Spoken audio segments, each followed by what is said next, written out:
Kabupaten Tuban adalah kabupaten yang berbatasan dengan Kabupaten Bojonegoro dengan sebuah batas wilayah berupa Bengawan Solo di bagian selatannya. Apa yang terjadi bila jembatan penghubung antara kedua kabupaten itu sedang diperbaiki? Sebenarnya ada dua jembatan utama untuk bisa menyeberangi Bengawan Solo menuju ke Kabupaten Tuban atau sebaliknya. Tetapi letak dua jembatan ini sangat berjauhan. Jadi, warga, pelajar, atau karyawan suatu perusahaan tidak mungkin melewati jembatan yang satunya karena letaknya saling berjauhan. Solusi utama untuk menyeberangi Bengawan Solo adalah dengan perahu otok ini. Harga untuk bisa menaiki perahu ini untuk pelajar adalah Rp1.000, untuk orang dewasa Rp2.000, dan untuk kendaraan roda 2 adalah Rp3.000. Lumayan murah kan?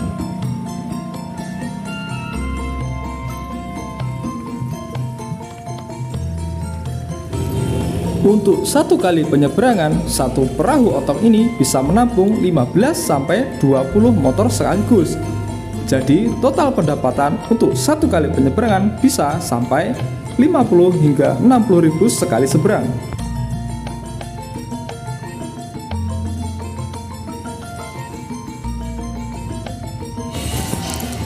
Dalam satu hari, perahu otok ini bisa sampai 50 kali penyeberangan. Berapa ya kira-kira kisaran pendapatan pemilik perahu ini?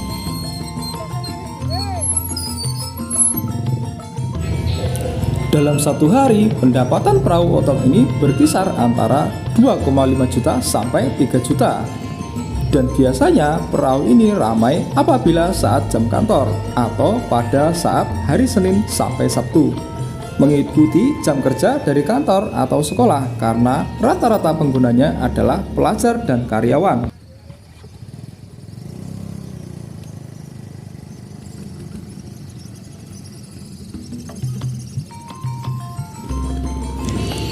Jembatan penghubung antara Bojonegoro Tuban yang saya maksud kali ini terletak di Kecamatan Soko, Kabupaten Tuban, berbatasan langsung dengan Kecamatan Campurjo, Kabupaten Bojonegoro.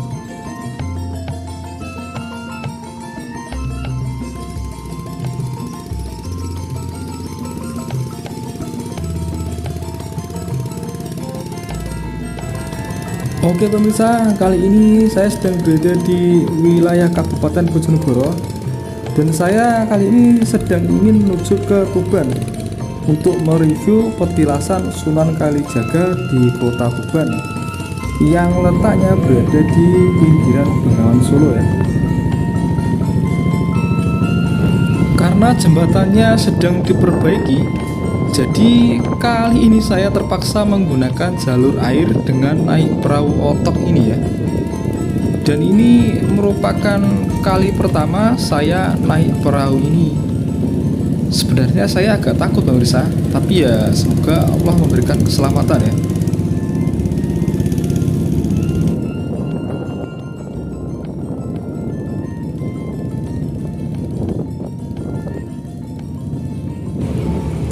Ini adalah pengalaman pertama saya. Rasanya seperti di kapal Titanic ya. Di depan ini adalah, kalau tidak salah ini kita akan mendarat di Desa Menilo ya. Dan desa ini sudah termasuk di Kabupaten Tuban, di Kecamatan Soko ya pemirsa. Nah itu jembatannya yang sedang diperbaiki. Kurang tahu ya kapan ini selesainya. Dan dari arah Tuban itu juga banyak juga itu pelajar atau karyawan dari sebuah perusahaan itu biasanya sekolahnya di Kabupaten Bojonegoro, dan karena jembatannya sedang diperbaiki jadi terpaksa menggunakan perahu ini ya.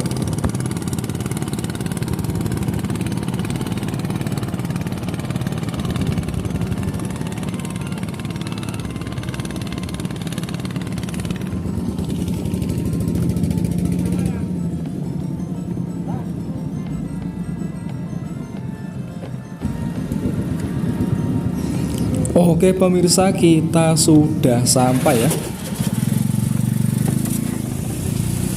Oke pemirsa, kita sekarang sudah sampai. Langsung saja kita cekicot menuju petilasan Raden Said atau biasa dikenal dengan Sunan Kalijaga ya.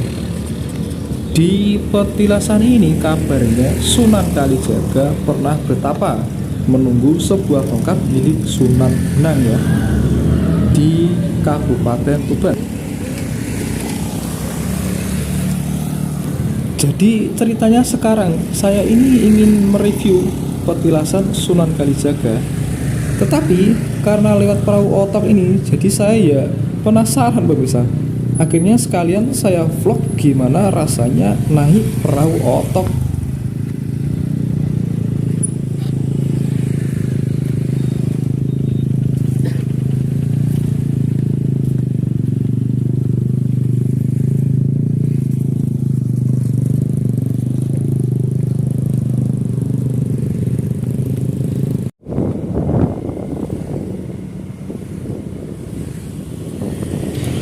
Oke lor, sekarang kita sedang naik motor ke arah barat ya, dari Kecamatan Soko menuju ke Desa Menilo, letak pertapaan Raden Said. Langsung saja kita markitil, mari kita tilii cekicrot.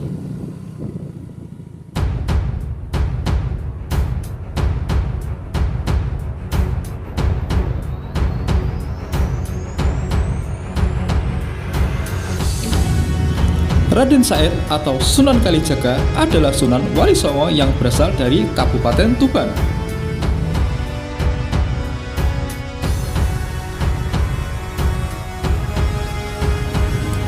Raden Said adalah anak dari Adipati Tuban atau Bupati Tuban bernama Wilotekto dan merupakan keturunan dari anak bangsawan.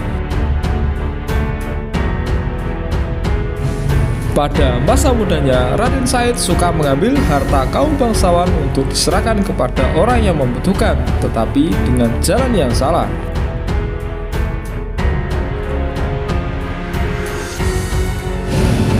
Hal itu dilakukan dengan lantaran ingin mengentaskan kemiskinan yang terjadi di daerahnya pada masa Kerajaan Majapahit. Karena malu, ayah Raden Said yang merupakan Adipati Tuban bernama Wilotekto akhirnya mengusir Raden Said keluar daerah Tuban.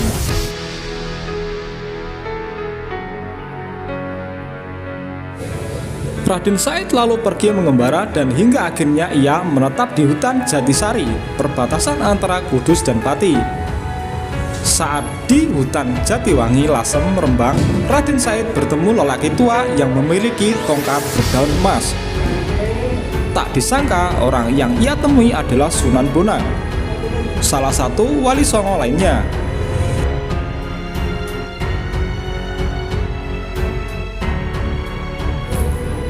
Raden Said kemudian merampas tongkatnya. Melihat hal itu, Sunan Bonang justru terharu dengan menasihati Raden Said tentang tindakannya yang seakan-akan berniat suci tetapi dilakukan dengan cara yang kotor. Sunan Bonang kemudian berkata kepada Raden Said, "Hai pemuda, apabila yang kamu cari adalah harta dan emas, lihatlah ke pohon kolang-kaling di sampingmu." Kemudian tidak selang berapa lama, buah kolang-kaling yang berada di pohon tersebut berubah menjadi emas di mata Raden Said. Melihat hal tersebut, Raden Said pun takjub dan mengakui bahwa orang tua tersebut memiliki ilmu yang tinggi dan lebih tinggi darinya. Akhirnya Raden Said pun meminta berguru kepada Sunan Bonang.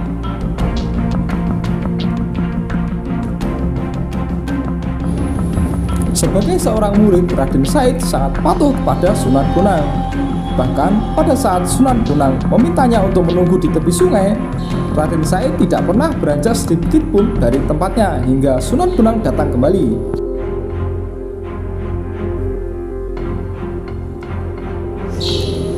Dalam sebuah kisah diceritakan bahwa Raden Said menunggu Sunan Bonang dengan cara bersemedi di pinggir sungai, yaitu Sungai Bengawan Solo, di suatu daerah di Desa Menilo, Kecamatan Soko, Kabupaten Tuban.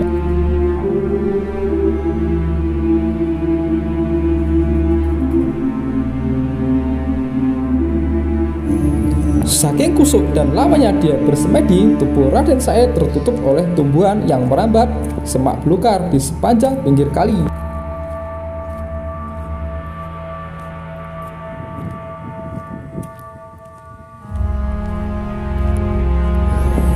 Ketika Sunan Bonang kembali, beliau awalnya kesulitan mencari muridnya. Namun, berkat keyakinan yang kuat dan mata batin yang tajam, Sunan Bonang dapat menemukan Raden Said di tempat semula.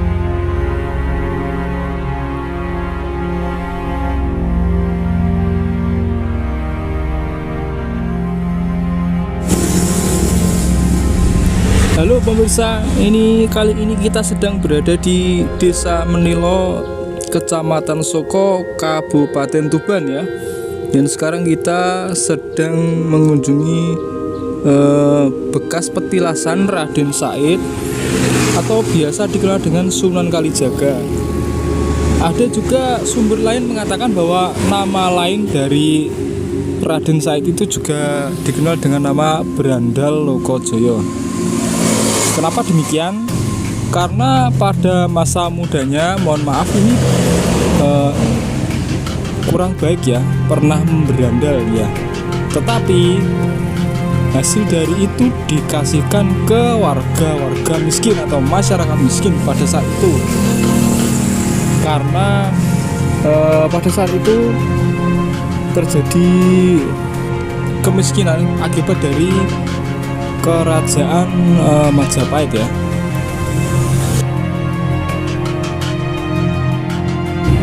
Dan di tempat ini terdapat petilasan, ada dua cerita ya, bahwa Raden Said itu dulu bertapanya di atas batu ya. Di sini nanti kita tunjukkan batunya. Ya, dan ini dibangun musola oleh warga sekitar ya. Dan di samping musola ini ada itu batu yang kita maksud ya. Ya, konon Raden Said bertapa di atas batu ini. Tapi ada juga sumber yang kedua mengatakan bahwa Raden Said itu bertapanya di bawah pohon ini. Dan sekarang tempat yang digunakan tersebut dikasih sebuah rumah kecil ya, atau petilasan lah. Ya, ini ada juga yang mengatakan bahwa bertapanya adalah di tempat tersebut ya.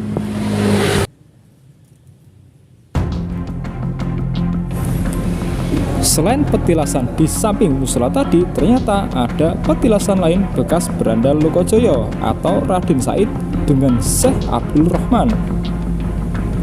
Di samping petilasan Brandal Lokojoyo juga terdapat makam adik kandung Raden Said yang bernama Dewi Rosawulan.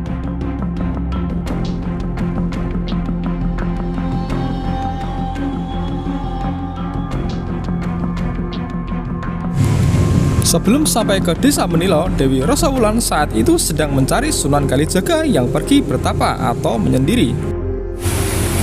Oleh Sunan Bonang, Dewi Rosawulan diberi petunjuk agar melakukan puasa ngidang agar bisa segera mengetahui keberadaan Sunan Kalijaga.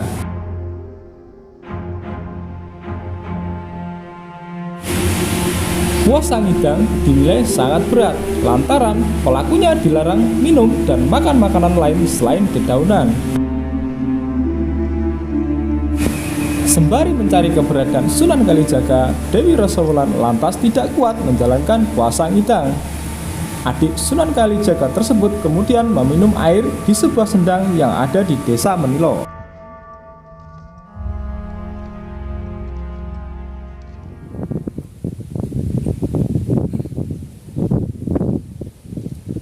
Oke pemirsa, ini kita sekarang sedang berada di samping makam dari adik Raden Said atau Sunan Kalijaga, dan di sampingnya ini terdapat petilasan Raden Said ya, yang dulu pernah juga bertapa di sini.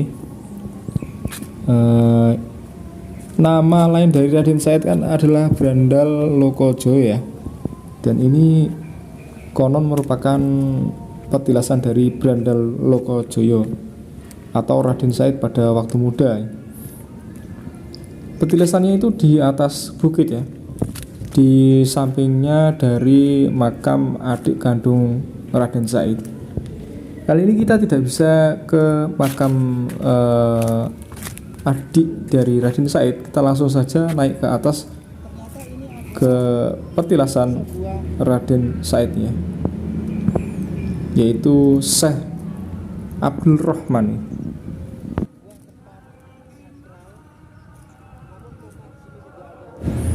Ini kita di atas sebuah bukit ya, ini lumayan tinggi ya. Ini mungkin saja yang dimaksud dari Syekh Abdul Rahman itu mungkin saja makamnya yang ini ya. Dan dari atas bukit sini kita bisa melihat nanti ya, akan saya tunjukkan bahwa petilasan ini benar-benar berada di samping dari Bengawan Solo atau Kali Solo ya. Sangat besar sekali bengawannya ya.